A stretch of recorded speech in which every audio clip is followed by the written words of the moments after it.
Hey guys, what's up everyone? Welcome back to the channel. This is Shivam Dwivedi and you are watching Inspired Economics. दोस्तों आज है Friday सितंबर 24, 2021 और आज हम discuss करने वाले हैं द हिंदूज न्यूज़पेपर को। दोस्तों आप इसकी पीडीएफ फाइल को प्लस जो हमारे फ्री नोट्स होते हैं जो आपके यूपीएससी प्रीलिम्स मेंस या किसी भी गवर्नमेंट एग्जाम के अंदर काम आ सकते हैं, वो सारे के सारे नोट्स हम आपको फ्री ऑफ कॉस्ट प्रोवाइड करवाते हैं हमारे टेलीग्राम चैनल पर, जिसका लिंक दिया हुआ डिस्क्रिप्शन बॉक्स में। आप सीधा टाइप कर सकते हैं इकोनॉमिक्स इजी, आपको हमारा चैनल वहाँ पर मिल जाएगा। तो चलिए स्टार्ट करते हैं। दोस्तों यहाँ पर सबसे पहले जो न्यूज़ आ रही है वो आ रही है मोदी मीट्स एडोब। देखो यहाँ पर बात क्या चली है, आप जानते हैं भी कुछ टाइम पहले हम लोगों ने कहा था कि अभी जो नरेंद्र मोदी है और जितने भी जो हमारे क्वाड ग्रुप के मेंबर्स हैं वो यहाँ पर क्या करेंगे, यूएसए के साथ बैठ के मीटिंग करेंगे। ठीक है, एक मीटिंग होगी जिसके अंदर सारे जो इश्यूज जो अभी ग्लोबल लेवल पे इश्यूज चल रहे हैं उनके रिगार्डिंग यहाँ पर बात की जाएगी। तो मोदी जी निकल चुके हैं अपनी यात्रा पे और ये यूएसए पहुँच भी चुके हैं और वहाँ पर अभी क्या करेंगे, मीटिंग करेंगे। इनकी सबसे पहली मुलाकात जो होगी वो वहाँ के कंपनी के जो चीफ एग्जीक्यूटिव ऑफिसर्स हैं उनसे बातचीत होगी। अब आपके मन में क्वेश्चन आ रहा होगा कि सर एक बात बताओ, मोदी जी वहाँ पर गए तो वहाँ के बिजनेसमैन से बात करने के लिए गए, भाई बिजनेसमैन को इंडिया बुला लेते। नहीं दोस्तों, यहाँ पर वो जॉय बाइडेन से भी बात करेंगे। इवन और भी जो मुद्दे उठाए अफगानिस्तान को वो भी उठाए जाएंगे, लेकिन उससे पहले स्टार्टिंग जो हो रही है वो हमारे बिजनेसमैन से हो रही है। ये वो बिजनेसमैन है अमेरिका के जिन्होंने अपनी इंडिया में इन्वेस्टमेंट्स कर रखी हैं। तो ऐसे में क्या होगा कि जो वहाँ के चीफ एग्जीक्यूटिव ऑफिसर्स होंगे, जब मोदी जी उनसे बात करेंगे तो ये जानेंगे कि क्या क्या प्रॉब्लम्स उनको इंडिया में इन्वेस्टमेंट करते टाइम फेस करनी पड़ रही हैं। जब उनको वो चीज़ें पता चलेंगी तो वो इंडिया के अंदर वैसे सुधार करेंगे जिससे एफडीआई को यहाँ पर बढ़ाया जा सके। तो आप यहाँ पर देख सकते हैं लिखा हुआ है कि जो प्राइम मिनिस्टर नरेंद्र मोदी है, ये पहली विजिट जो है वो यूएस के अंदर गए बहुत सालों बाद। जो नरेंद्र मोदी है, कह लो जॉय बाइडेन से इनकी पहली मुलाकात होगी जो फिजिकल होगी। इससे पहले इनकी मुलाकात वर्चुअल मोड के अंदर यहाँ पर हुई थी, जिसमें 500 से ज़्यादा जो कंपनियों के जो चीफ एग्जीक्यूटिव ऑफिसर है उनसे इनकी बायलैटरल मीटिंग होगी। इसके बाद इनकी जो मीटिंग है वो वाइस प्रेसिडेंट से होगी और फिर फाइनली इनकी जो मीटिंग है वो किससे होगी, हमारे जॉय बाइडेन से होगी।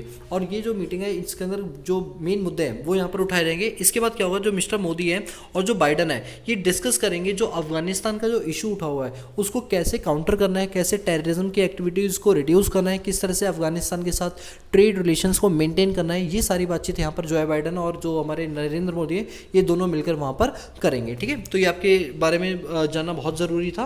और फर्स्ट सोलर अलायंस के बारे में भी ये वहाँ पर बातचीत करेंगे। ठीक है, चलिए इसके बाद यहाँ पर राइट साइड एक न्यूज़ आ रही है। नो डाउट ये थोड़ी लोकल लेवल की न्यूज़ है, बट हमारे लिए कवर करना एग्जाम प्रोस्पेक्टिव से बहुत ज़्यादा इंपॉर्टेंट है। जनरली आप देखते हैं हर दूसरे तीसरे दिन कोई ना कोई गैंग रेप या रेप का केस आपको देखने के लिए मिल जाता है। ये उसी में से एक है जिसमें हुआ minor girl sexually assaulted near Mumbai and 26 arrested. अब क्या हुआ है यहाँ पर, देखो थोड़ा सा हम केस भी जान लेते हैं। वैसे केस हमारे लिए मैटर नहीं करता, मैटर ही करता है इसके लिए कौन कौन से लॉज हमने बनाए हुए। ठीक है, केस कुछ ऐसा था कि मुंबई में 2 नाबालिग लड़कियां, ठीक है, जो माइनर गर्ल्स थी, वो अपना किसी काम के लिए बाहर निकली हुई थी। तो क्या हुआ, कुछ लड़कों ने इनको असॉल्ट करने की कोशिश की और सेक्सुअली असॉल्ट किया और लगभग 26 लोग इसके अंदर अरेस्ट किए गए, जिनमें सारे मेंस हैं और 26 के 26 एक्यूज्ड हैं जिनको मुंबई पुलिस ने जो है अपनी हिरासत में ले लिया है। नाउ द पॉइंट इज कि हमारे लिए एग्जाम प्रोस्पेक्टिव से क्या इंपॉर्टेंट है। एग्जाम प्रोस्पेक्टिव से इंपॉर्टेंट है, आप यहाँ पर देखो एक चीज़ लिखी हुई है POCSO, POCSO, protection of child for sexual offence. तो अब हम ये जानेंगे पॉस्को होता क्या है, इसको बनाने के पीछे क्या मुद्दा है और आखिर ये केस पॉस्को के अंदर क्यों गया। चलो हम इसके बारे में पढ़ते हैं एक बार।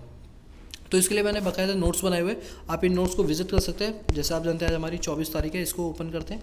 यहाँ पर पॉस्को, देखो पॉस्को की फुल फॉर्म क्या है, protection of child for sexual offence. क्या है, protection of child for sexual offence. ये एक्ट सन 2012 के अंदर बनाया गया था। आप ऐसे समझ लो कि लगभग ये जैसे हमारा जो निर्भया केस हुआ था उसके बाद से हमने इस पर जो है डिस्कशन करना शुरू किया कि कोई ऐसा एक्ट भी होना चाहिए जो कि गर्ल्स को प्रोटेक्ट करे। तो यहाँ पर क्या है कि जो चिल्ड्रन से रिलेटेड इशूज़ हैं उनको लेकर यहाँ पर बात की गई। तो जब 2012 के अंदर इस एक्ट को पास किया गया था तो बेसिकली ये किसको सेफगार्ड करने के लिए था, ये बच्चों को सेफगार्ड करने के लिए था। अच्छा, इसमें ज़रूरी नहीं कि गर्ल्स ही कवर हो, इसमें बॉयज़ भी कवर होते हैं, लेकिन माइनर चाइल्ड सारे के सारे कवर होते हैं। जैसे होता है ना, छोटे छोटे बच्चे होते हैं, उनके साथ सेक्सुअल एक्टिविटीज़ होती है या फिर उनको मारा पीटा जाता है। तो ये सारे केस आपके पॉस्को के अंदर यहाँ पर कवर किए जाएंगे, जिसके अंदर 18 साल से कम के जो बच्चे होंगे उन सबके इंटरेस्ट के लेकर या उनकी वेलफेयर को लेकर, उनकी इंटेलेक्चुअल प्रॉपर्टी, उनके इमोशन, फिजिकल हेल्थ, इन सब के रिगार्डिंग अगर कोई इशू आता है तो वो इस एक्ट के अंदर यहाँ पर कवर किया जाता है। इसमें कौन कौन सी चीज़ें और कवर होती है, जैसे physical harassment, pornography, sexual harassment, इस टाइप की जो चीज़ें हैं वो भी यहाँ पर कवर अप करती हुई चलेंगी। ठीक है, तो इस एक्ट का मेन रोल क्या था, चिल्ड्रंस को प्रोटेक्शन देना और अगर उनके लिए अगर कुछ उनके साथ कोई गलत काम हो रहा है तो उनको कैसे रिड्यूस किया जा सकता है, कैसे लॉ के दायरे के अंदर इनको इंसाफ दिलाया जा सकता है, वो सारे काम किसके, आपके पॉस्को के हैं। या था अगर कोई मेजर गर्ल, जैसे अब निर्भया केस था तो निर्भया कोई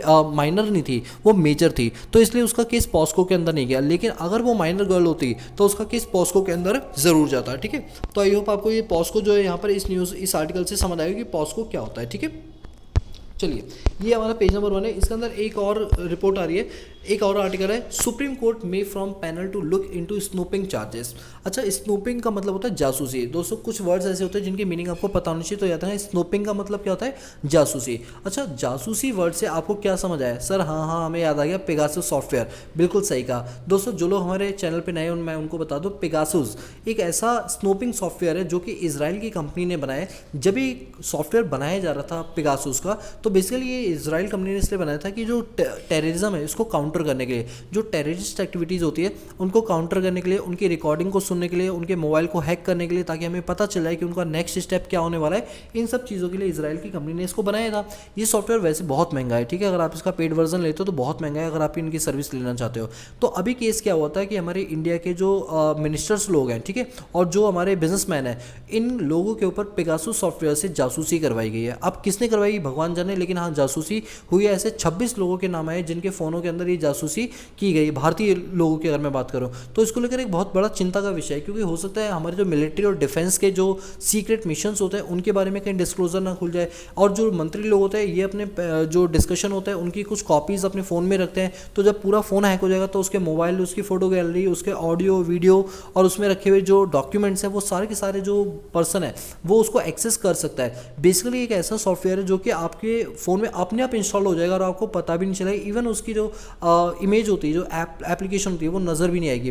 बेसिकली क्या है कि ये आपके मोबाइल पे एक क्या करेंगे, लिंक भेजेंगे। अगर मेल के थ्रू या फिर आपको नॉर्मल मैसेज के थ्रू, व्हाट्सएप के थ्रू अगर आप लिंक पे क्लिक करते हो तो कुछ भी मत करो, बस क्लिक कर दिया, अल्टीमेटली आपके फ़ोन में पेगासस सॉफ्टवेयर डाउनलोड है, आपको पता भी नहीं चलेगा। आजकल तो एक ऐसा भी आएगा कि वो सिर्फ एक मिस कॉल मारेंगे आपके फ़ोन पर, जैसी मिस कॉल आएगी तुरंत वो आपके उसमें क्या कर देगा, पेगासस सॉफ्टवेयर को डाउनलोड कर देगा, अपने आप हो जाएगा, आपको पता भी नहीं चलेगा। और इससे आपकी जो सीक्रेट इन्फॉर्मेशन हैं, जो आपकी प्राइवेसी है, उसको एक बहुत ज़्यादा बड़ा झटका मिलेगा। वैसे प्राइवेसी से ज़्यादा ये सोशल कंसर्न को लेकर बात बोलिए, क्योंकि यहाँ पर एक आम जनता के ऊपर ये चीज़ नहीं की जा रही। जो बड़े बड़े एम्बेसडर्स हैं उनके ऊपर ये काम हो रहा है, पॉलिटिकल पार्टी के लीडर्स पर काम हो रहा है, जो देश के रक्षक होते हैं, मतलब जिनके पास देश के लिए बहुत इंपॉर्टेंट डॉक्यूमेंट्स होते हैं, ये चीज़ें उनके ऊपर की जा रही है। तो इसको लेकर सुनवाई की जानी थी, कोर्ट की हियरिंग होनी थी। आपको याद होगा 23 सितंबर को या 24 को होने वाली थी। अब इस मीटिंग का देखो डिसाइड किया जाए सुप्रीम कोर्ट के द्वारा।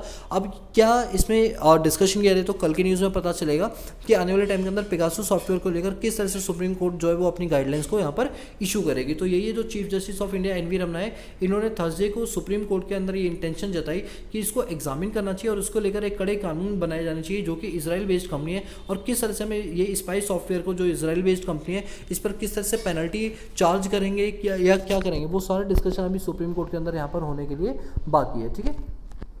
चलो, इसके बाद अगर हम देखें फर्स्ट न्यूज़ पर, तो फर्स्ट पेज पर यहाँ पर और भी कुछ नहीं है।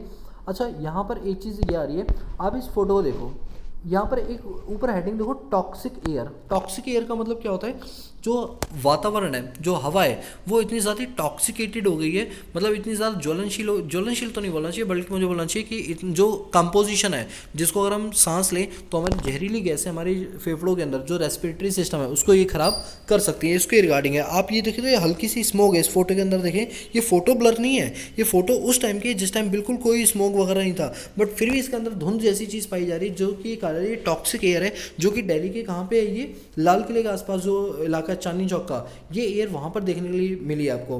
तो ये कहा जा रहा है ये टॉक्सिक एयर है, जिसके पार्टिकल्स जो PM 2.5 है वो धीरे धीरे बढ़ते हुए जा रहे हैं। ये हमारे एनवायरनमेंट के लिए एक बहुत बड़ा कंसर्न बन चुका है।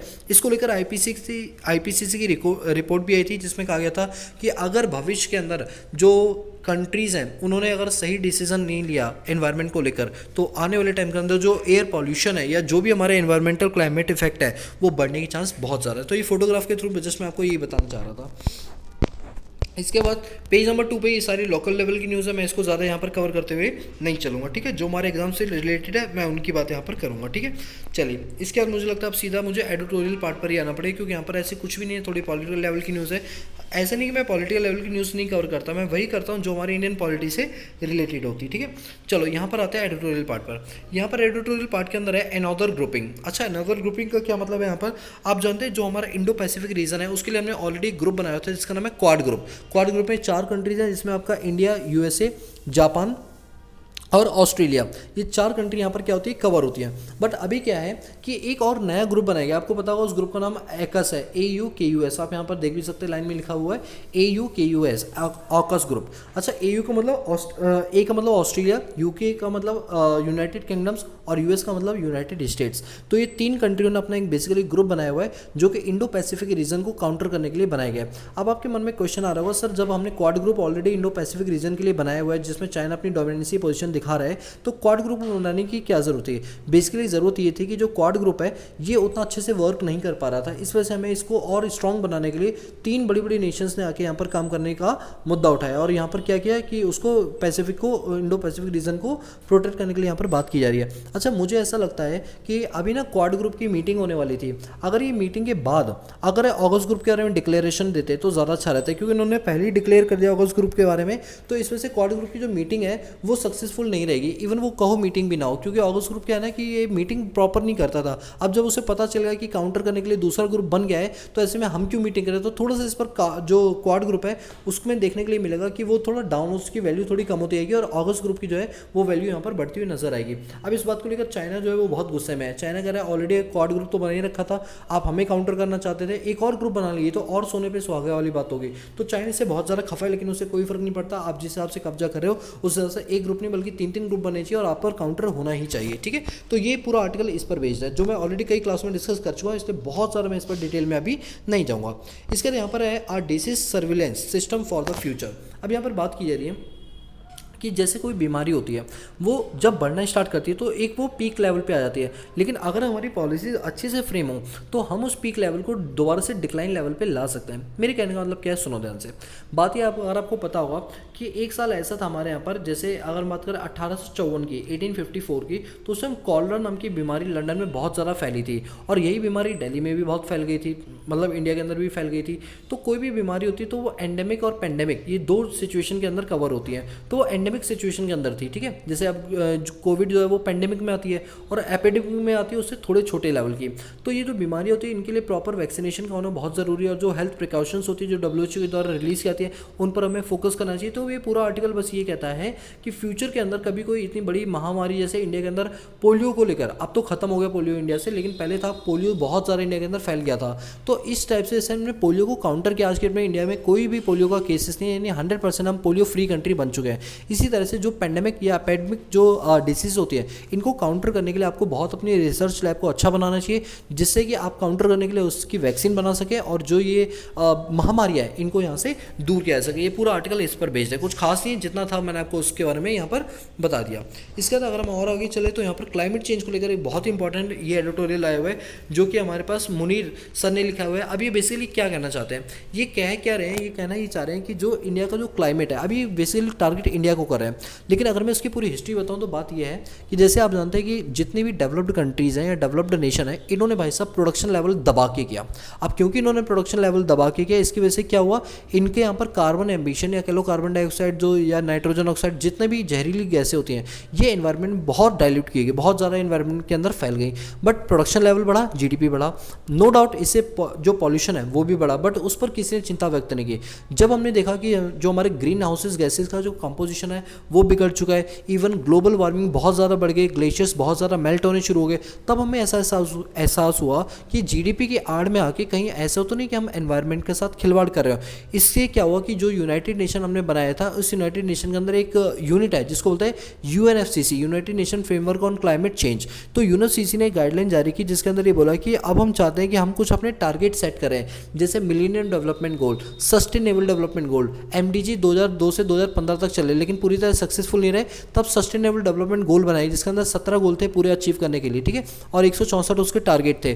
तो इनको टारगेट को अचीव करने के लिए इन्होंने क्या किया, छोटे छोटे गोल्स बनाए हुए हैं जिनको क्या बोला जाता है अपने पास 2050 तक कहा जा 2030 तक 2030 तक ये कहा जा रहा है कि आने वाले टाइम के अंदर हम अपना जो ग्लोबल एम्बिशन है या कार्बन एमिशन है उसको रिड्यूस कर दें, जिससे जो क्लाइमेट का जो कंपोजिशन हिल गया, जैसे ग्रीन हाउसेज गैसेस का कंपोजिशन हिल गया, इसको हम दोबारा से काउंटर कर सकते हैं। तो ये पूरा उसको लेकर एडिटोरियल बेसिकली यहाँ पर बोला जा रहा है कि जो हमारे यहाँ पर जो COP26 की मीटिंग होने वाली है ये सारी मीटिंग्स किस पर बेस्ड है, एनवायरनमेंट को लेकर बेस्ड है। हमें जितना ज़्यादा हमें नेशन को बढ़ाना चाहते हैं उतना ही ज़्यादा हमें एनवायरनमेंट को लेकर भी सोचना पड़ेगा, नहीं तो एनवायरनमेंट के चलते कहीं ना कहीं चीज़ें बिगड़नी शुरू हो गई। आप भारत का देख लो, भारत का जो टेम्परेचर है हर साल 0.2 डिग्री से बढ़ता ही जा रहा है। यार ऐसा होगा तो एक दिन ऐसा आएगा कि हमारा देश दुबई बन जाएगा, जिसमें हमेशा 45 डिग्री तापमान बना ही रहे, ठंड होगी नहीं। तो ये एनवायरनमेंट को लेकर बहुत कंसर्न यहाँ पर जताया गया है। तो कहा गया कि जब भी कोई क्लाइमेट के साथ खिलवाड़ करेगा, तो जब नेचर उसके साथ खिलवाड़ करेगी तो ये बहुत दुखदायी होगा। इसीलिए आजकल आप देख रहे हो, हम पेट्रोल की चीज़ें ना खरीद के हम किसकी खरीद रहे हैं, हम इलेक्ट्रॉनिक आइटम की खरीद रहे हैं, इलेक्ट्रॉनिक व्हीकल्स बाय करें, जिससे कि एनवायरनमेंट पॉल्यूशन ना फैले और वो हमारे लिए इको फ्रेंडली नेचर को। तो दोस्तों अपने लेवल पे भी आप लोगों को क्या करना चाहिए कि एनवायरनमेंट को पॉल्यूट होने से क्या करना चाहिए, बचाना चाहिए। ये पूरा एडिटोरियल उस पर बेस्ड था, ठीक है। इसके बाद यहाँ पर ये थोड़ी सी नीट को लेकर है, ये थोड़ा एग्जाम के पॉइंट ऑफ से उतना ज़्यादा इंपॉर्टेंट यहाँ पर नहीं है, ठीक है। अब ये थोड़ा नहीं, मैं कहूँगा बहुत इंपॉर्टेंट है ये, मेक डिपार्टमेंट स्मार्ट फर्स्ट। देखो गवर्नमेंट की बात करते हैं, याद है 2014 में जब मोदी जी चुनाव जीते थे प्रधानमंत्री का, तो उन्होंने कहा था गुड गवर्नेंस स्कीम को हम बढ़ाएं, गुड गवर्नेंस, ठीक है। गुड गवर्नेंस का मतलब है कि अच्छी से राजनीति होगी तो वो फ्रूटफुल होगी। एक बात बताओ, अगर हम चीज़ों को ऑफलाइन रखें कि आपको डॉक्यूमेंट सबमिट कराने जाना पड़ेगा, सारे काम ऑफलाइन मोड में होंगे, तो आपको लगता नहीं ये बहुत टाइम कंज्यूमिंग होगा? यस सर, हमें तो बिल्कुल लगता है बहुत ज़्यादा टाइम कंज्यूमिंग होगा। तो जब आपका इतना टाइम कंज्यूम हो जाएगा तो क्या काम की प्रोडक्टिविटी बढ़ेगी? नहीं सर, काम की प्रोडक्टिविटी तो और इससे डाउन हो जाएगी। तो गवर्नमेंट चाहती है कि जो सरकारी दफ्तर है, ये ऑलरेडी सरकारी लोग इतना अच्छे से काम नहीं करते और ऊपर से इनका ऑफलाइन मोड है, फिर तो ये और काम नहीं करते हैं। तो इन काम में डिलेज होने के चलते जो हमारी जो ग्रोथ है उस पर इसका इम्पैक्ट पड़ रहा है। तो इसका इम्पैक्ट ग्रोथ के ऊपर ना पड़े, इसलिए हम चाहते हैं कि हर चीज़ को हम क्या कर दें, ऑनलाइन शिफ्ट कर दें, यानी इलेक्ट्रॉनिक मोड में ले आए। तो इसी कंसेप्ट को रहता है ई गवर्नेंस। यानी अगर आपसे कोई पूछे ई गवर्नेंस क्या होता है, तो आप क्या बोलोगे? ई गवर्नेंस एक ऐसा तरीका होता है जिसमें हम गवर्नमेंट के जो काम काज हैं उसको कहाँ शिफ्ट कर दें, इलेक्ट्रॉनिक वे के अंदर शिफ्ट कर दें। आप जानते हैं जैसे सरकारी दफ्तरों में जाते हैं, मोटी मोटी फाइल्स होती है, कई सारे पेजेस होते हैं, क्यों ना उसको स्कैन करके एक फोल्डर या PDF फाइल बना के कंप्यूटर में सेव कर दिया है, जिससे कि जो वो जगह है उसका सही से इस्तेमाल किया जा सके और जो कूड़ा करकट इतना फैल जाता फाइलों से उसको रिमूव करके एक हार्ड डिस्क के अंदर हम सेव कर लें। तो ये पूरा इलेक्ट्रॉनिक वे होगा। इसके बाद जो भी आपको काम करवाना, आपको जरूरी है कि फिजिकली अपीयरेंस देना जरूरी हो। आप उसको इलेक्ट्रॉनिक मोड में भी कर सकते हो, ऑनलाइन एप्लीकेशन फाइल कर सकते हो, ऑनलाइन पेमेंट कर सकते हो। अगर ये तरीका गवर्नमेंट अपने पास पूरी तरीके से अपना ले, तो जो लोग चक्कर काट के जिनके पैरों की चप्पल या जूतों की जो नीचे शोल होती है वो घिस जाती है, वो घिसना बंद हो जाएगी और गवर्नेंस जो है वो अच्छी तरीके से हो पाएगी। तो अब गवर्नमेंट टाइम से, मैं देख रहा हूँ पिछले 2-3 सालों से ई गवर्नेंस पे कुछ ज़्यादा ही फोकस किया जा रहा है। आजकल हम कितने ज़्यादा वीक हो चुके हैं, वीक मतलब इतने ज़्यादा लेजी हो गए कि हम कोई काम फिजिकली करना ही नहीं चाहते। अगर कोई फिजिकली काम भी होता है, अब तो हमें बैंक जाने में भी दिक्कत होती है। हमें लगता है इंटरनेट बैंकिंग सारा काम घर बैठ के आराम से ऑफिस में बैठ के अपना कर लो। यही काम गवर्नमेंट करिए और इसको क्या बोलते हैं, ई गवर्नेंस बोलते हैं। चलो मैं आपको इसके नोट्स बताता हूँ कि ई गवर्नेंस की भारत में जो शुरुआत है वो कब से होनी शुरू हुई। चलिए देखिए, ई गवर्नेंस, ये आपके GS paper number 2 e governance वाला टॉपिक तो पूरा दे रखा है, ठीक है, तो उससे रिलेट खाता है। तो ई गवर्नेंस क्या होता है, ये एक ऐसी एप्लीकेशन या एक ऐसा इन्फॉर्मेशन सिस्टम होता है जिसके अंदर हम पूरी गवर्नमेंट सर्विसेज को, पूरे उनके इन्फॉर्मेशन को इस तरीके से इंटीग्रेट करते हैं कि आप उस चीज़ की सुविधाएं आप ऑनलाइन तरीके से ले सकते हो, इन्हें इलेक्ट्रॉनिक मीडिया प्लेयर पे ले सकते हो। और इसी कंसेप्ट को क्या बोलते हैं, ई गवर्नेंस बोलते हैं। ई का मतलब यहाँ पर क्या है, इलेक्ट्रॉनिक है। इसको ऑप्ट करने के पीछे क्या रीज़न है, गवर्नमेंट चाहती है कि जो कॉम्प्लेक्स प्रोसीजर है उसको ईजी कर दिया जाए, सिटीजनशिप जो है उनका जो काम है वो जल्दी से हो जाए। इस वजह से ई गवर्नेंस के कॉन्सेप्ट को यहाँ पर चलाया गया, ठीक है। अब ये जो ई गवर्नेंस का कॉन्सेप्ट है बेसिकली क्या है, ये ऑनलाइन सर्विसेज है जिसके अंदर आईटी की हेल्प से आप क्या कर सकते हो, अपने सारे कामकाज को इलेक्ट्रॉनिक वे के अंदर यहाँ पर डील करवा सकते हो। यहाँ पर कोई आपको दिक्कत नहीं होगी, ठीक है। अब चलिए इसके बाद अगर हम बात करें ओरिजिन की, तो ये कहाँ से स्टार्ट हुआ दोस्तों, अभी मैं वर्ल्ड की बात नहीं कर रहा, इंडिया की बात करो। इंडिया में ई गवर्नेंस 1970 में हुआ था, जहाँ पर क्या था, गवर्नमेंट ने अपने पहले दफ्तर के अंदर ICT का प्लान यहाँ पर किया था और उन्होंने पूरी फंक्शनिंग को इलेक्ट्रॉनिक वे के अंदर कर दिया था और कहा था कि अगर आप चाहें तो फाइल ना बना के कंप्यूटर के ऊपर भी अपनी फाइल को सेव कर सकते हो। शुरुआत इसकी यहाँ से हुई थी। फिर कुछ चीज़ें ऐसी होने लगी जो टेलीफोन पे होती थी। दोस्तों ये बता रहा हूँ 1970 की कहानी। तो 1970 में क्या हुआ, आपको फिजिकल अपीयरेंस देने की जरूरत है, आप फ़ोन से भी काम कर सकते हो। टेलीफोन होते थे ना उस टाइम, मोबाइल तो होते नहीं थे, टेलीफोन पे भी काम कर सकते हो। या फिर आप अगर कोई ईमेल भेजते हो या कोई मैसेज भेजते हो पैसेंजर वगैरह पे, तो वो भी आप ले सकते हो। तो इस टाइप से 1970 में इसकी शुरुआत हुई थी। और आज की डेट में तो अगर आप देखो तो गवर्नमेंट तो कोविड के केसेस भी सारे के सारे जो जितने सर्टिफिकेट है वो मैनुअल ना देके आप जानते हो इलेक्ट्रॉनिक मोड में दे रहे हैं, जिसको आप इजीली डाउनलोड कर सकते हो। तो यहाँ से आपको समझ में आ गई कि इलेक्ट्रॉनिक मोड हमारे लिए कितना ज़्यादा ज़रूरी है। इससे फ़ायदे क्या होता है, सर्विस हमें आसानी से मिल जाती है, ट्रांसपेरेंसी और अकाउंटेबिलिटी बढ़ जाती है, इससे लोगों को इन्फॉर्मेशन आसानी से मिल जाती है, एफिशिएंसी इंक्रीज हो जाती है गवर्नमेंट सेंट्रल और पब्लिक के बीच में। इससे जो बिजनेसमैन और इंडस्ट्रीज़ है उनको ट्रांसपेरेंसी ज़्यादा मिलती है, बिजनेस अच्छे से होता है, इससे ई गवर्नेंस को बढ़ावा मिलता है, लोगों को अच्छा लगता है, प्रोसेस ईजी होता है, टेक्नोलॉजिकल इंप्रूवमेंट होती है, रिसोर्सेज बढ़ते हैं। अब यहाँ पर ई गवर्नेंस की क्या क्या चीज़ें हैं, G2G government to government, G2C government to citizen, G2B government to business और G2E गवर्नमेंट टू एम्प्लॉयज़। इस तरीके से आप अपनी इन्फॉर्मेशन गवर्नमेंट से ले सकते हैं। डिपेंड करता है, जैसे मान के चलो मैं गवर्नमेंट एम्प्लॉय हूँ, अगर मुझे जानना है मेरे पीएफ का पैसा मुझे अभी तक क्यों नहीं मिला, क्या उसके पीछे रीज़न है, तो मैं गवर्नमेंट से क्या करूँगा, पूछूंगा ये चीज़। तो ये क्या करेगा, गवर्नमेंट टू एम्प्लॉयज़ G2E। मान लो मैं एक प्राइवेट एम्प्लॉय हूँ और अपने गवर्नमेंट से पूछना चाहता हूँ कि पीएफ का क्या प्रोविज़न है क्या नहीं है, तो मैं क्या हूँ, गवर्नमेंट टू सिटीजन के अंदर आऊँगा। और एक गवर्नमेंट का डिपार्टमेंट दूसरे गवर्नमेंट के डिपार्टमेंट से कुछ बात पूछनी चाहती है इलेक्ट्रॉनिक वे में, तो उसको G2G बोलेंगे। आई होप आपको G2G, G2C, G2B, G2E ये सारे समझ आ गए होंगे, ठीक है। इससे क्या है, ट्रांसपेरेंसी और अकाउंटेबिलिटी जो है वो यहाँ पर बढ़ जाती है, काम में जो सुविधाएं हैं वो बढ़ जाती हैं। इसके लिए भारत नेट और सौभाग्य इन लोगों ने अपने स्टेप्स उठाए हैं, जिसके लिए इन्होंने इंटीग्रेट करने की कोशिश की है। अच्छा, मैं आपको एक सबसे अच्छा तरीका बताता हूँ, एक सबसे अच्छा एग्जांपल बताता हूँ। आपने वो कोविड के लिए एक पोर्टल बनाया, एक एप्लीकेशन बनी है जो आपके मोबाइल में होनी चाहिए, जो ये बताता है आपको बुखार तो नहीं है, कहीं ऐसा तो है आप कोविड से पीड़ित हो। आप मुझे कॉमेंट सेक्शन बताओ वो कौन सी मोबाइल एप्लीकेशन है जो हर इंसान के पास होनी चाहिए, ठीक है। चलो मैं ही बता देता हूँ, Aarogya Setu. Aarogya Setu is the best example of ICT. किस तरह से उन्होंने आपकी इन्फॉर्मेशन को आपसे ना पूछ के इलेक्ट्रॉनिक वे के अंदर सेव करवा लिए, और कोई भी गवर्नमेंट का बंदा है उससे देखकर ये पता लगा सकता है कि कोविड-19 के केसेस कहाँ पर ज़्यादा पाए जा रहे हैं, ठीक है, आरोग्य सेतु के थ्रू। तो ये सारी जो चीज़ें ये बहुत हमारे लिए अच्छी हेल्पफुल है कि हम अपने आप को डिजिटलाइज करने की यहाँ पर कोशिश कर रहे हैं, ठीक है। इसके बाद अगर हम आगे चलें यहाँ पर, तो ये भी कोई ऐसी न्यूज़ नहीं है, यहाँ भी कोई ऐसी न्यूज़ नहीं है, मैं इसको कवर नहीं कर रहा क्योंकि चीज़ें ज़्यादा ईजी हैं। Protest against monetisation plan on October 7। अब यहाँ पर क्या बात बोली जा रही है, पहले आप ये बताओ मोनेटाइजेशन मतलब पता है क्या होता है। ये डीमोनेटाइजेशन नहीं कि रुपए को कन्वर्ट करा लिया, ये मोनेटाइजेशन जिसको बोलते हैं मोनेटाइजेशन पाइपलाइन, ठीक है, नेशनल मोनेटाइजेशन पाइपलाइन NMP।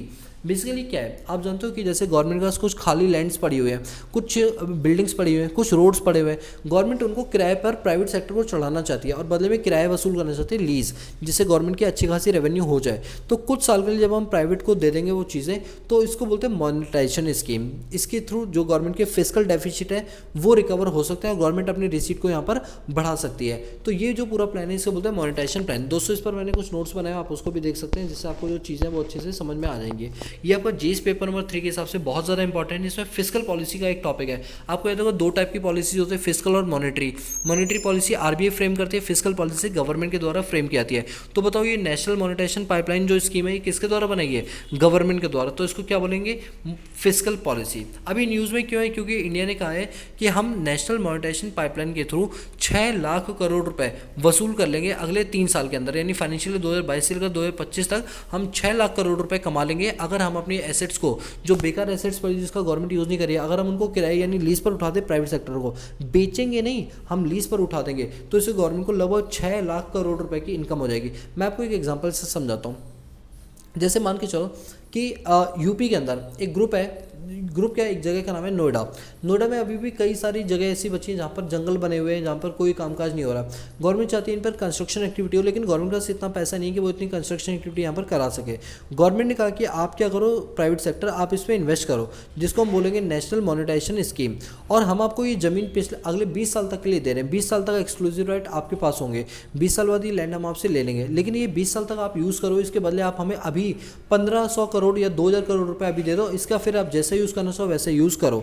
तो इस तरह से गवर्नमेंट ने क्या किया, अपनी खाली पड़ी हुई लैंड से पैसे कमा लिया और इससे गवर्नमेंट के खर्चे हैं वो कहीं ना कहीं बियर होने के लिए कहीं से इनकम सोर्स गवर्नमेंट का बन गया। और इसी को बोलते हैं अपने पास नेशनल मॉनेटाइजेशन पाइपलाइन स्कीम, जिसके अंदर गवर्नमेंट की जो अनयूज्ड एसेट्स हैं, चाहे वो लैंड हो, चाहे वो बिल्डिंग हो, चाहे कोई कैफ़े हो या कोई भी चीज़ हो, उसको गवर्नमेंट क्या करेगी, प्राइवेट सेक्टर को कुछ सालों के लिए क्या दे देगी, उधार में दे देगी। और इसी स्कीम को बोलते हैं नेशनल मॉनेटाइजेशन स्कीम। और कहा जा रहा है कि 2022 से लेकर 2025 तक गवर्नमेंट लगभग 6 लाख करोड़ रुपये यहाँ से इस स्कीम के थ्रू क्या कर लेगी, रिकवर कर लेगी। और ये बहुत अच्छी बात है, इससे जो हमारे फिस्कल डेफिसिट है वो क्या हो जाएंगे, हमारे कंट्रोल में आ जाएंगे, ठीक है। चलिए इसके बाद यहाँ पर एक बात चलिए, ये इसको टैंक को लेकर बात चलिए, मैं इसको कवर नहीं कर रहा हूँ, थोड़ा एग्जाम पर्सपेक्टिव से ज़रूरी नहीं है, ठीक है।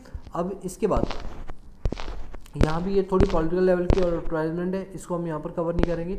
अब यहाँ पर क्या है, चलो इसको भी कवर कर लेते हैं, छोटा सा आर्टिकल है, जल्दी कर लेंगे। Supreme Court introduce FASTER system on sent record. अच्छा एक बात बताओ, क्या होगा कि आपको जेल होगी, मैं एक एग्जांपल दे रहा हूँ, बस ज़्यादा भावुकता में मत बह जाना। लेट सपोज कि आपकी जेल होगी, तो आप क्या चाहोगे, मेरी जल्दी से बेल हो जाए। अब बेल करने के लिए क्या है कि सारा प्रोसीजर आपका ऑफलाइन है, कि पहले एडवोकेट के पास जाएंगे, फिर एडवोकेट से हम जज के पास जाएंगे, उसके सिग्नेचर कराएंगे, फिर नोटरी के सिग्नेचर कराएंगे, कई सारे पेपर एविडेंसेस है। क्या लगता है उस इंसान की जो बेलमेंट है, बेल हो पाएगी? बिल्कुल भी नहीं हो पाएगी, क्योंकि उसका जो रिप्रेजेंटेटिव, जो घर का पर्सन है, वो क्या करेगा, पूरे टाइम बेल के लिए अर्जी लगाता रहेगा, कागजी कार्रवाई करता रहेगा, कभी इधर कभी उधर, तो इसमें उसका टाइम बहुत कंज्यूम होगा। तो हमने कहा कि इस टाइप के जो लोग हैं वो क्या करें, अपने आप को ऑनलाइन में, मतलब इस तरीके से गवर्नमेंट चाहती है सिस्टम बनाना, एक ऐसा ऑनलाइन प्लेटफॉर्म जिसके अंदर आपको बेल आसानी से और जल्दी से मिल जाए, अगर आप उसके लायक हो तो। यानी अल्टीमेटली वो ई गवर्नेंस पे ही फोकस करवा रही है कि गवर्नमेंट को अपने फास्टर सिस्टम को इंप्रूव करना चाहिए, और किसके थ्रू, ई गवर्नेंस मैकेनिज्म के थ्रू। बोलो ये चीज़ क्लियर है? ये सर बिल्कुल क्लियर, छोटा सा आर्टिकल है, और फास्टर रिकॉर्ड मेंटेन करने की यहाँ पर बात की गई है। अच्छा, फास्टर में एफ का मतलब फास्ट है, फास्ट एंड सिक्योर्ड ट्रांसमिशन और इलेक्ट्रॉनिक रिकॉर्ड। आप इसकी फुल फॉर्म याद कर लो, फास्टर के FASTER की फुल फॉर्म क्या है, fast and secured transmission of electronic record, जिसके अंदर कुछ दिन के अंदर आपको उसकी कॉपीज़ वगैरह मिल जाएंगी, और आपका काम जो है वो जल्दी होगा और रुकेगा नहीं। ठीक है, चलिए इसके बाद यहाँ पर है, यहाँ पे और तो कुछ है नहीं इस टाइप का कोई न्यूज़ नहीं है। अच्छा एक चीज़ आ रही है यहाँ पर 50,000 के, आपको याद होगा कल के न्यूज़पेपर में मैंने आपको बताया था, जो कोविड रिलीफ है उसके अंदर जिन लोगों की डेथ हुई उनको 50,000 रुपये का मुआवजा देने की यहाँ पर बात की गई। तो यहाँ पर अपोजिशन पार्टी यानी कांग्रेस पार्टी ने कहा कि 50,000 रुपये से फैमिली का क्या होगा, आपने तो एक मजाक बना दिया है। एक बंदे के घर का चिराग बुझ गया, एक बंदे की डेथ हो गई घर के फैमिली मेम्बर की, 1 2 3 जितने भी हो, और आप कंपनसेशन में 50,000 रुपये दे रहे हो। क्या आपके भारत का नागरिक इतना सस्ता है? क्या उसकी जान इतनी सस्ती है? या उसकी अर्निंग कैपेसिटी 50,000 रुपये, जो आप उसको 50,000। दोस्तों ये बोल अपोजिशन पार्टी वाले रहे, लेकिन सच बताऊं ये पूरी आम जनता की आवाज़ है, या अपोजिशन पार्टी वाले आम जनता की आवाज़ है। कम से कम एक व्यक्ति को 10-10 लाख रुपए देने चाहिए मौत के बाद, क्योंकि 10 लाख में भी बेटा गुजारा नहीं होता। बट चलो फिर भी हम इतना ज़्यादा लालची नहीं है, एटलीस्ट 10 लाख तो दो कि उसके घर के बच्चे 10 साल तक अगले खाना खा पाए और अपनी पढ़ाई कर पाए, इतना पैसा तो दो। 50,000 में क्या होता है, 50,000 की डेट में तो आज की डेट में 9th क्लास की ट्यूशन फीस होगी, जो अगर पूरे साल की कैलकुलेट करें 2 बच्चों की, तो 50,000 से भी ऊपर की निकलेगी। तो ये कंपनसेशन अमाउंट बहुत कम है। जब गवर्नमेंट टैक्स इतना मोटा वसूलती है, और जब देने की बात आती है तो इतना कम क्यों देती है? एटलीस्ट इतना तो दे कि लोगों की जेब में जाए तो उन्हें लगे कि हाँ सरकार ने हमारी कोई हेल्प किया है। कहने को सरकार ये करेगी 50,000 रुपये भी ले लिए और ऐसा बोले कि हमने सभी को पैसे दिए, क्या उस पैसे का सही तरीके से यूज़ हो पाएगा 50,000 का? नहीं। तो ये विपक्षी पार्टी ने बोला है कि आपने इस चीज़ का एक जोक बना के रख दिया, एक मजाक बना दिया। क्या पीएम केयर फंड में इतने पैसे हैं कि सिर्फ आप मरे लोगों को सिर्फ 50,000 दे पाओ, तो बाकी पैसों को आप क्या अपने घर में रखोगे? इस टाइप की बातें बोली, और मुझे भी लगता है ये बात बिल्कुल सही है। हमारा जो एड होना चाहिए वो ज़्यादा होना चाहिए। ठीक है, चलिए आगे इसमें बात करें। चाइना ने अपने फाइटर प्लेन ताइवान में भेज दिए। दोस्तों ये थोड़ा उनका इंटरनल मामला है, मैं ज़्यादा इसमें डिस्कस नहीं करूँगा। ठीक है, क्योंकि हमारे एग्जाम प्रोस्पेक्टिव से उतना ज़्यादा जो है वो खास नहीं है। ठीक है, चलो और बाकी यहाँ पर थोड़ा सा और अभी हम आगे बढ़ते हैं। ये आगे हमारे पास बिजनेस सेक्शन की न्यूज़ हमारे लिए बहुत ज़्यादा इंपॉर्टेंट है। इन्फोसिस ने एक्नॉलेज किया, एक्नॉलेज मतलब होता है ये एक्सेप्ट किया कि अभी भी आईटी इश्यूज़ आ रहे हैं किसके, इनकम टैक्स के पोर्टल में। आपको पता ही होगा अभी कुछ टाइम पहले इनकम टैक्स के पोर्टल में बहुत ज़्यादा प्रॉब्लम्स आ रही, ग्लिचेस आ रही थी, टेक्निकल इश्यूज़ आ रहे थे, जिनके चलते सीए को या जो उनके क्लाइंट्स हैं उनको रिटर्न भरने में दिक्कतें होनी शुरू हुई थी। कहा ही जा रहा था क्योंकि ये जो पूरा सॉफ्टवेयर है ना आईटी का, या कह लो ये जो पूरी वेबसाइट है, ये इन्फोसिस नाम की जो कंपनी है, ठीक है, नारायण मूर्ति की जो कंपनी है, ये उनके द्वारा बनाया गया। अब यहाँ पर ये कह रहे हैं क्योंकि अभी हमने नया नया बनाया तो अभी भी कुछ टेक्निकल ग्लिचेस हैं जो हम आने वाले टाइम के अंदर सुधारेंगे। तो दोस्तों इससे पब्लिक को ही दिक्कत हो रही है, इसी वजह से इसकी जो रिटर्न की लास्ट डेट है इंडिविजुअल की वो 31 दिसंबर कर दी गई। जो पहले 31 सितंबर थी उसको बढ़ा के 31 दिसंबर कर दी गई। और इन्फोसिस ने इस चीज़ को एक्नॉलेज भी किया, उन्होंने खुद ने एक्सेप्ट किया कि हाँ अभी भी हमारे सॉफ्टवेयर के अंदर कुछ प्रॉब्लम्स आ रही है जिन पर अभी हम वर्क कर रहे हैं, और आने वाले टाइम के अंदर हम इस चीज़ को जल्दी से जल्दी सुधारने की कोशिश करें जिससे आम जनता को उसकी जो दिक्कतों का सामना है वो फेस ना करना पड़े। ठीक है, इसके बाद यहाँ पर एक चीज़ आ रही है, वो आ रही है कि आरबीआई जो है अपनी गवर्नमेंट सिक्योरिटी जो है वो 30 सितंबर तक इशू करने की यहाँ पर बात की गई है। अच्छा गवर्नमेंट सिक्योरिटीज़ क्या होता है, मैंने आपको एक चैप्टर के अंदर पढ़ाई भी था, जो हमारी इंडियन इकोनॉमी वाली सीरीज चल रही है। गवर्नमेंट सिक्योरिटीज़ का मतलब होता है जब गवर्नमेंट को पैसों की ज़रूरत पड़ती है तो वो आरबीआई से बोलती है कि गवर्नमेंट सिक्योरिटीज़ को इशू करो, मतलब शेयर्स को इशू करो और बदले में पैसा पब्लिक से ले लो। तो गवर्नमेंट को जब जरूरत पड़ती है तो वो आरबीआई के थ्रू क्या करती है, गवर्नमेंट सिक्योरिटीज़ को सेल करवाती है। तो अभी रिजर्व बैंक ऑफ इंडिया ने कल की डेट में थर्सडे में ये बोला है कि हम आने वाले टाइम के अंदर अभी क्या करेंगे, हम अपनी कुछ सिक्योरिटीज़ सिक्योरिटीज़ को रिलीज़ करेंगे मार्केट के अंदर, ठीक है, जिसके अंदर अराउंड 2 रुपये से लेकर सॉरी 2 करोड़ से लेकर 15,000 करोड़ तक की जो कलेक्शन यहाँ पर करने की यहाँ पर बात बोलेगी। और ये IPO हो सकता है सितंबर की 30 तारीख को ये इशू कर दिया जाए। तो आपके लिए समझने की बात है, अगर आप इन्वेस्टमेंट करना चाहते हो गवर्नमेंट सिक्योरिटीज़ के अंदर, तो 30 सितंबर के बाद इनकी जो गाइडलाइंस है वो खुल जाएंगी या इनके पोर्टल खुल जाएंगे, आप यहाँ से बाई कर सकते हैं। अगर आप चाहो कि आप जानना चाहो कैसे बाई करते हैं तो आप मुझे बता देना, मैं इसके लिए आपको एक वीडियो सेपरेट बना के बता दूंगा कि गवर्नमेंट सिक्योरिटीज़ को कौन सी वेबसाइट पे किस तरह से पेमेंट करके बाई किया जा सकता है और उसके फायदे नुकसान क्या होंगे, मैं आपको ये सारी चीज़ें यहाँ पर बता दूंगा, ठीक है। इसके बाद अगर हम यहाँ पर बात करें तो ट्रिपल P मॉडल को लेकर बात बोली गई है। आपको याद है ट्रिपल P मॉडल का मतलब क्या होता है? पब्लिक प्राइवेट पार्टनरशिप, कि कुछ ऐसे मॉडल, कुछ ऐसा इंफ्रास्ट्रक्चर प्रोजेक्ट जिसमें पब्लिक कंपनियां और प्राइवेट कंपनी दोनों मिलकर काम करेंगे, जिसको ट्रिपल P मॉडल बोलते हैं। याद है बोट वाला, build operate and transfer, build on operate and transfer, इस टाइप का जो कॉन्सेप्ट है ट्रिपल P मॉडल पर एक प्लान, एक कॉरिडोर बनाया जा रहा है जो कि 374 किलोमीटर का है। आपको पता ही होगा कि आजकल हम क्या कर रहे हैं, जैसे रेलवे ट्रैक्स है उसके लिए कॉरिडोर या उसके लिए लाइंस बिछा रहे हैं जिसमें ट्रिपल P मॉडल का यहाँ पर यूज़ किया जा रहा है, तो उसकी पहली बिड लगने वाली है। दोस्तों मुझे न्यूज़ नहीं बतानी, मुझे ये बताना ट्रिपल P मॉडल क्या होता है। आई होप इस आर्टिकल से आपको ट्रिपल P मॉडल के बारे में यहाँ पर पता चल गया होगा, ठीक है। चलिए अब हम बात करते हैं अपने पास कि हमारे पास आज की डेट में निफ्टी के अंदर कौन कौन सी वो 50 कंपनियां जो कि यहाँ पर रजिस्टर्ड है। आप देख सकते हैं Adani port, Asian paint, Axis bank, Bajaj auto, Bajaj finance services, Bajaj finance, Bharti Airtel, BPCL, Britannia India, Cipla, coal India, Divis lab, doctor Reddy lab, एंकर motor, Grasim India, HCL tech, HDFC bank, HDFC life, Hero MotoCorp, Hindalco company, Hindustan Unilever company, ICICI bank, IndusInd bank, Infosys, Indian oil corporation, ITC, JSW cement, Kotak bank, L&T, M&M, Maruti Suzuki, Nestle India, NTPC, ONGC, power grid corporation, Reliance industry, SBI life, state bank, Shree cement, Sun pharma, Tata consumer product, Tata consumer product, Tata consultancy service, Tata motor, Tata steel, tech Mahindra, Titan, UltraTech cement, UPL और विप्रो, ये 50 कंपनियां जो हमारे यहाँ पर क्या है registered है। अगर हम बात करें एक्सचेंज रेट की तो हमारे यहाँ पर SDR में 5 करेंसी आती है, US डॉलर जिसका बाइंग रेट 73 रुपीज़ है, यूरो जिसका बाइंग रेट 86 रुपीज़ है, ब्रिटिश पाउंड जिसका बाइंग रेट 100 रुपीज़ है, जापानीज येन जिसका बाइंग रेट 66 रुपीज़ है और चाइनीज वन जिसका बाइंग रेट 11 रुपीज़ है और इनका सेलिंग रेट थोड़ा सा डिफरेंट होता है, ठीक है। तो टोटल 5 करेंसी होती है हमारे SDR के अंदर। बोलो क्लियर हुआ? चलिए दोस्तों, तो आज के हिंदू न्यूज़पेपर एनालिसिस में इतना रखते हैं, बाकी मिलते हैं नेक्स्ट क्लास में, तब तक के लिए पीस आउट।